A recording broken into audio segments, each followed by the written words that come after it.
A.K. Mishra है राजनीतिक विश्लेषक। A.K. मिश्रा है राजनीतिक विश्लेषक। A.K. मिश्रा जी, मेरा सवाल यही है कि स्टैंडर्ड एक तो डबल नहीं हो सकते हैं, और दूसरा ये कि यहां पर बेल हुई है, आरोप मुक्त नहीं, और क्या ये नजीर बन सकता है बाकियों के लिए? आगे केजरीवाल भी हैं, मनीष सिसोदिया भी हैं, क्योंकि यहां पर आज ईडी बैकफुट पर थी, आप कुछ नहीं कंगाल पाए। सवाल ईडी या किसी और के बैकफुट या फ्रंट फुट पे होने की जरूरत नहीं है।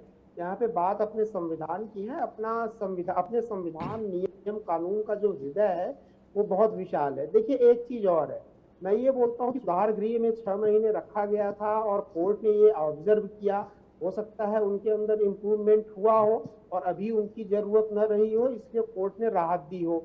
उनके ऊपर और कई तरीके के संसद वगैरह में अमर्यादित भाषा और व्यवहार के भी आरोप लगे हैं, पनिशमेंट उनको मिली हुई है। विपक्ष का हमेशा ये बोलना कि संवैधानिक संस्थाएं, अब चुनाव है जी, फिर भी वो बीजेपी के कहने पे काम कर रही है। अरे नहीं मैडम, चुनाव के कारण और बीजेपी या कांग्रेस के कहने पे नहीं, ये संस्थाएं 24 घंटे काम करती है। आप मुझे बताइए, चुनाव नहीं है तो क्या पुलिस अपना काम, सुरक्षा और ये बंदोबस्त का काम नहीं करती? क्या हॉस्पिटल काम नहीं करती? क्या कोर्ट काम नहीं करते? अब चुनाव है तो कोर्ट बंद हो जाए, आपके कहने, विपक्ष के कहने के हिसाब से। चुनाव में एक पार्टी की इस वक्त तो दिखता ही है ना सर कि आम आदमी पार्टी किस तरीके से पंजाब में आई। अगर पॉलिटिकल कोर्स ही सेट करना है, एक सेकंड में प्रेस कॉन्फ्रेंस भी हो जाती है, सुबह पीसी करती है, आप तो दोपहर को उसका जवाब भी दिया जाता है, शहजाद पूनावाला आते हैं, तमाम जवाब देते हैं। तो मैं ये कह रहा हूं कि एक ताकत तो है ना, और उसी टॉप लीडरशिप को पूरी की पूरी को चुनाव के वक्त अगर जेल जाना पड़े और आज एक की जमानत हो, तो सवाल तो उठता ही है ना टाइमिंग पे, सत्तारूढ़ दल पर जो ये कहते हैं। नहीं, मैं आपको बताता हूँ। देखिए, है क्या अरोड़ा जी, ऐसा नहीं है केजरीवाल को चुनाव तो अभी 15 दिन 20 दिन पहले डिक्लेयर हुआ, संबंध तो इन लोगों को 6 महीने पहले से जा रहे हैं। और दोनों चीजें अपोजिट कैसे होंगी? अगर चुनाव के पहले सबको जेल भेजना है तो संजय सिंह को बाहर क्यों भेज रहे हैं? अगर ये मान लिया जाए कि सरकार या सत्तारूढ़ दल के कहने पे ही कोर्ट चल रही है, ईडी चल रही है, जेल चल रहा है, सब कुछ वो लोग मिसयूज कर रहे हैं, ऐसा नहीं। न्यायिक प्रक्रिया और संविधान जो है वो 24 घंटे अपना काम कर। आज मैं बोलता हूँ, आज की डेट में आप सड़क पे या कोई आदमी गलत काम करे तो क्या कानून, संविधान, न्यायिक प्रक्रिया अपना काम नहीं करेगी?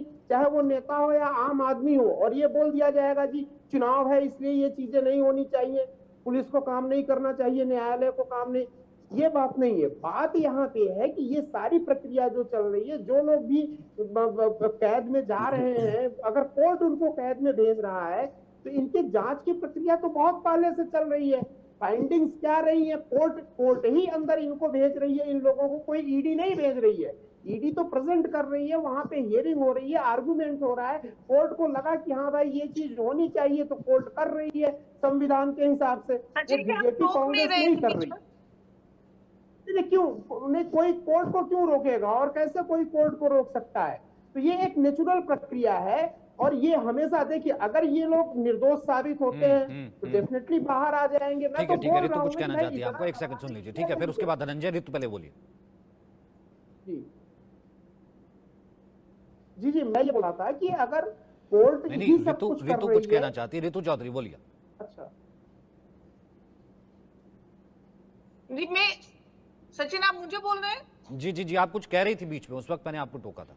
मैं ये कह रही थी कि नॉन स्टॉप बोल रहे हैं बहुत देर से। जब मैं बोलती हूँ या विपक्ष का कोई व्यक्ति बोलता है तो आप बीच में टोकते हैं और कम समय देते हैं। इनको इतना ज्यादा समय और ना टोकने का कोई विशेष कारण है तो आप प्लीज, मैं आपसे जानना चाहूंगी। ये राजनीतिक विश्लेषक है मैम, ये हर पार्टी की जानकारी ऋतु मैम को 2 मिनट मेरे तरफ से समय दे दीजिए। बीजेपी के मैम, मैं आपके फेवर की बात कर रहा हूँ, मैं विपक्ष के फेवर की बात कर रहा हूँ, और आपको पता नहीं। आपके फेवर की बात कर रहे थे। आज आए हैं, क्या कहते हैं, संजय सिंह, और उसके बाद जो है बाकी नेता आएंगे, वो तो विपक्ष को ही मजबूत बता रहे थे। स्वागत है, वो तो विपक्ष को ही मजबूत बता रहे थे। लेकिन अनमोल